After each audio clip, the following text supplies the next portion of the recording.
আপনারা জানেন যে এখানে গত বছর জাতীয় নাগরিক পার্টির উদ্যোগে হয়েছিল এবং কমিটির উদ্যোগে এখানে ইফতার হয়েছিল।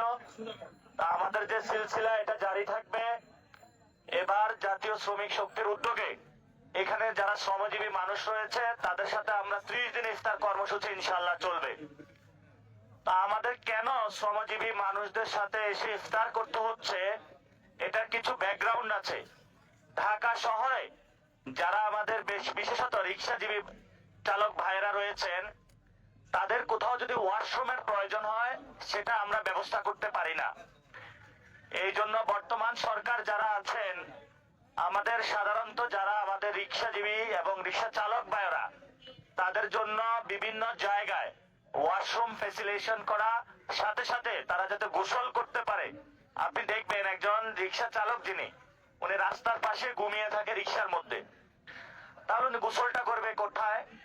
সাথে সাথে ওনার কোথাও যদি ওয়াশরুম প্রয়োজন হয় সেটাও যেতে পারে না।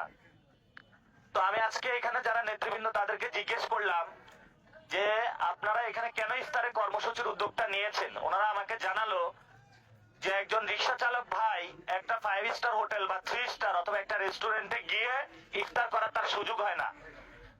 বাংলাদেশটার কোথাও একজন রিক্সাজীবী ভাইয়ের জন্য কোথাও জায়গা নাই। এজন্য আমরা এখানে তাদের জন্য ব্যবস্থা করেছি।